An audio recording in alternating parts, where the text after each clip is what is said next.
So this week we have decided to do a little bit of a podcast on women in logistics in celebration for International Women's Day. So I have chosen various women over different industries that we have businesses for. And I'm starting off with my operations director, Sonia Mamika, today. So we'd like to invite you in to get more women into the industry and show that it's not all about men, that we are more than capable to succeed as well. Hi. This is so weird. I love listening to podcasts, but actually the thought of doing one is a bit scary.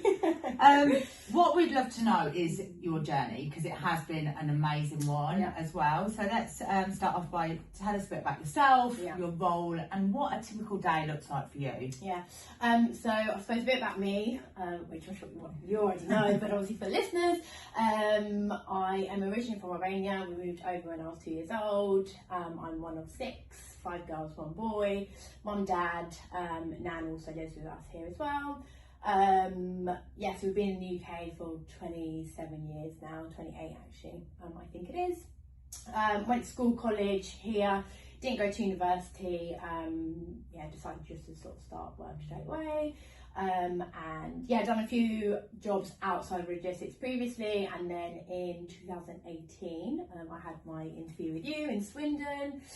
Started off as a recruitment administrator, so I was obviously going around holding recruitment sessions, and then got promoted to recruitment manager, and then in 2021 that's when we decided to obviously launch 88 Same Day.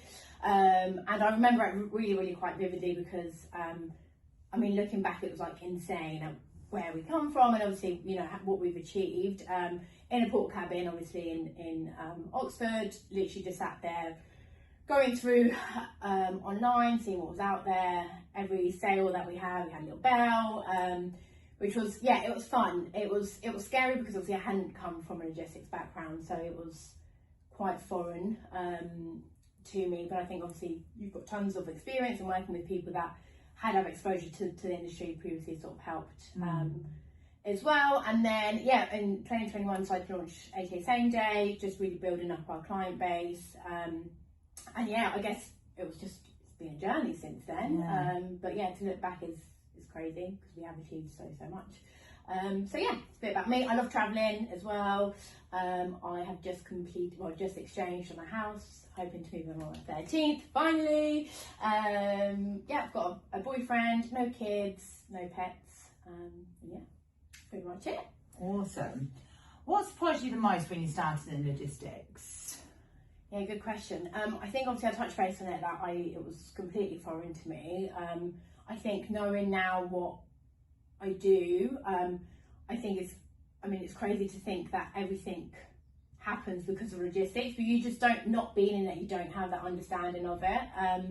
So I think the pace and the demand still to this day surprises me. I think also how much people don't know about logistics. And I'm not talking about the nitty-gritty bits, but just the fact that this is what happens to your skirt, for example, or the chair or whatever. There's so much around us that wouldn't be there without logistics. So I think, those are probably the few things that still surprise me.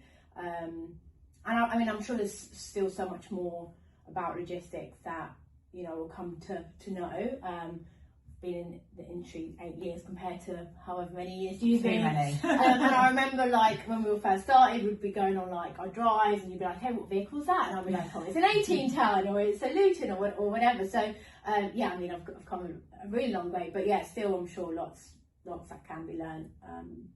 I feel like the automation of logistics, obviously the tech side of it, has come along in the last 2 years. Right? And I think there's still a long way for it to go. I think we only really touched the surface on it, and I suppose no one really knows what it looks like. But I think it's definitely heading in the right direction for sure. Logistics has always been a traditional male-dominated industry. Like I said, when I had my first ever Amazon meeting, I was one of the only women in the meeting, which is quite daunting. But what's your experience been like? I think I've been quite fortunate because obviously I have been surrounded by a lot of women, obviously yourself as well. So I think I probably came in a little bit later into the industry where I think it wasn't so heavily dominated by males. And I think women did have more of a place in logistics, and I don't think my journey was probably anywhere near as difficult as yours, because I know you really had to fight for your position in the industry. So I wasn't necessarily exposed to that side of it, but I do think it has been difficult, and you know, there'll be client meetings that I'll go to where I'll be sat in a room full of males, you know, and I think going in initially, and I think it's something that I'm not 100% confident with, is going in and actually like, I know what I'm talking about, and just being confident in, you know, what I'm there to do and say. So yeah, I think we've probably had slightly different experiences, I suppose around the genders in logistics. But yeah, I think my personal journey hasn't been probably anywhere near as difficult as yours. What strengths do you think that women bring to logistics? Very good question.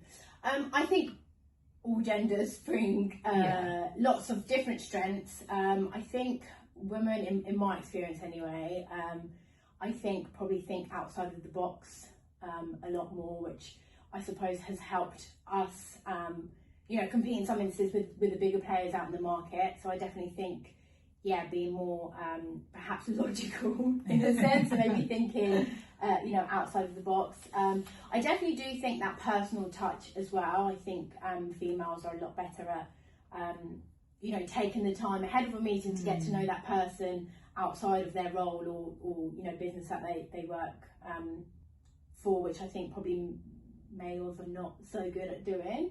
And I also think listening. I think women are, or my experiences anyway, are that women are a lot better listeners, and just really understanding, you know, what your struggles are, pain points, etc., and how we can really help. Again, obviously not taken away from the males, because I feel like that, you know, that they have done for such a long time, done such an incredible job. But I think those are probably the strengths I can think of off my head. What's your proudest professional moment? Now I know the answer to this one. Oh, that's a very good question. I think for me, and I'll be interested to know what you think it is. For me, was signing the TikTok contract.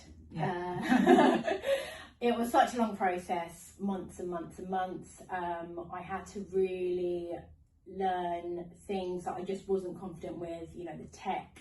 There was, I suppose, a part of the logistics solution as well that I wasn't too familiar with, which was obviously the first mile, because predominantly, you know, my previous dealings were with last mile. So yeah, there was lots to it. It was a really, really lengthy tender process. Lots of meetings with like senior stakeholders. Again, a lot of males as well. And I think as well, dipping our toes into, I suppose, like a different cultural market as well, was challenging, but to be able to obviously overcome it, I think was probably my proudest moment. And obviously it's a contract that we still service as well. You know, volumes have gone through the roof as well, which is, you know, really, really great. So yeah, that's probably my proudest. And that was exactly the one that I was thinking of. What does leadership mean to you? Yeah, good question. I think leadership is such a broad term, and I think people have so many different perceptions of it. For me, there's a few things, and I think because I didn't just start in the position that I am, and I had to work my way through, and I think like seeing how you were and how you mentored me and sort of leading me through my personal journey, I could sort of take away bits from that as well. But I think for me it's about having clear communication with the team, really highlighting I suppose the goals and the purpose, and helping people understand why, but also how do we achieve it. And it's a collectively as well. It's not a case of that you know, necessarily delegate specifics or demand things. I think it's about working together to achieve the same goal, in essence. So I think, you know, communication and really just listening to your team, whether it be, you know, personally, professionally, how do we get to where we need to be as a team?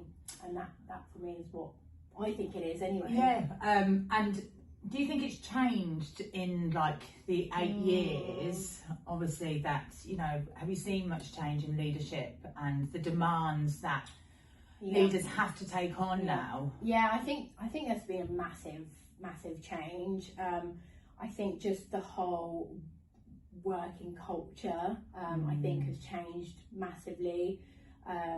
Obviously there's like, external influences like government policies, laws, etc. that has obviously changed and maybe forced our hands into doing things that we didn't necessarily agree with, or we didn't really have a choice in. So yeah, I think it has changed, and I think it will continue to change. I don't know whether it'll be for the better or not, but I think we're really good in sort of adapting to it and just making sure that we're helping guide people through the change as well, because I think change is always difficult for some people.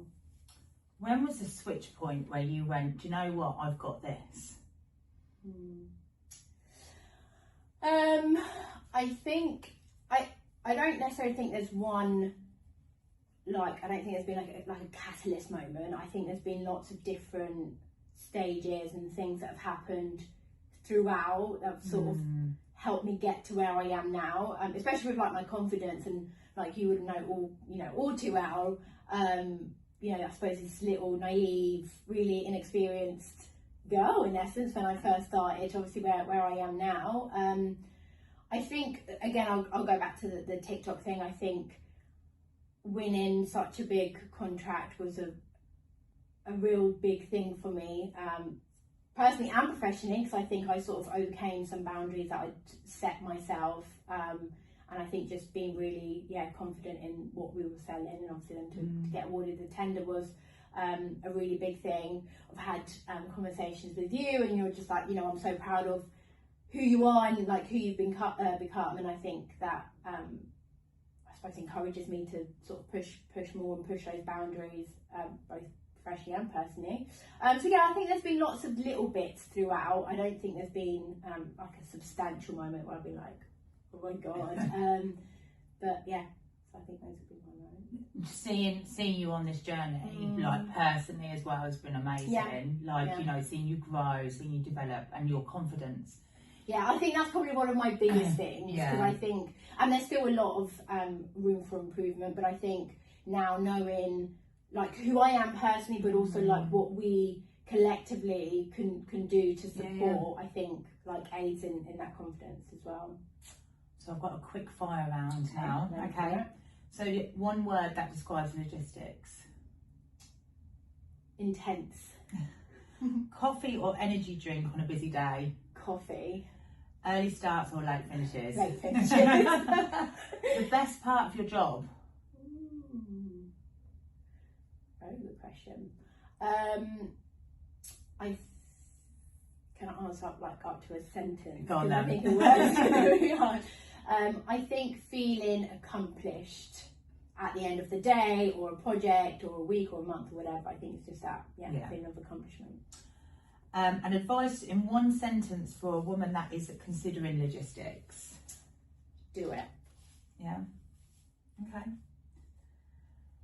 And then, what message would you like to share to any women out there that are thinking of going into the industry, but is kind of like a little bit deterred?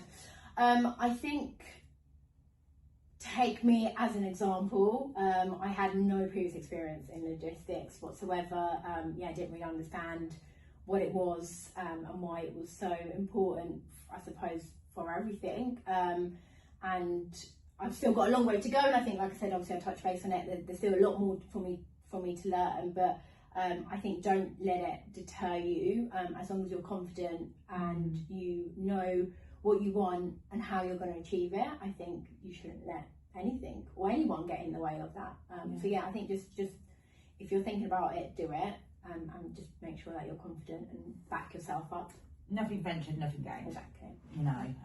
So right, we'd like to thank you for joining us for our first podcast, and we'll see you again shortly. Thank you. Thanks.